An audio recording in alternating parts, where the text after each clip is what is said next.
विश्व हिंदू परिषद आंदोलकांनी जाळलेल्या प्रतिकात्मक कबरीवर धार्मिक मजकूर असल्याची अफवा पसरली। नागपूर हिंसाचारावर देवेंद्र फडणवीसांचं निवेदन। हिंसाचार पूर्वनियोजित, मुख्यमंत्र्यांचा सभागृहात दावा।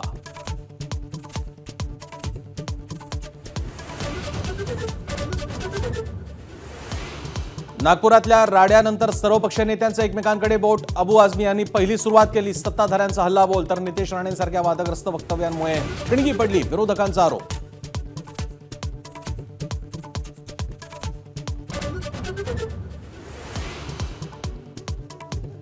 पुढचे काही दिवस शांत रहा, मुख्यमंत्री देवेंद्र फडणवीस यांची नितेश राणेंना दालनात बोलावून समज। तर आपण मुख्यमंत्र्यांच्या लाडक्या मंत्र्यांपैकी एक म्हणत नितेश राणेंनी केला वृत्ताचा इन्कार।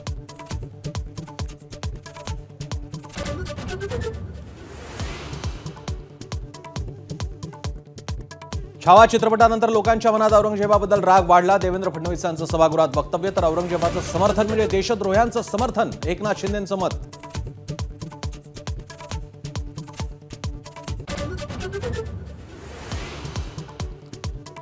उद्धव ठाकरे दिल्लीला जाऊन मोदींची माफी मागून आले। एकनाथ शिंदेंचा विधान परिषदेत मोठा दावा तर आपण मोदींना भेटायला गेलो होतो तेव्हा शिंदे डस्टबिनमध्ये बसले होते। उद्धव ठाकरेंचा पलटवार।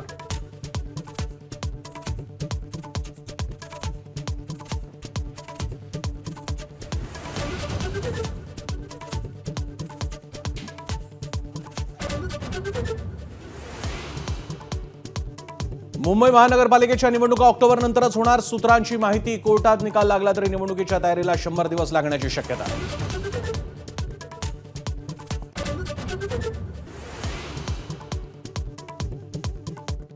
मतदार ओळखपत्र आधार कार्डशी लिंक करण्याचा केंद्रीय निवडणूक आयोगाचा निर्णय। सर्वोच्च न्यायालयाच्या निकालाच्या पार्श्वभूमीवर मोठं पाऊल।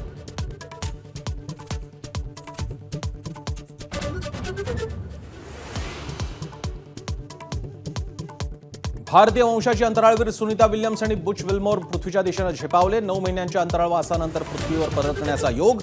मोदींनी दिलं सुनीता यांना भारत भेटीचं निमंत्रण।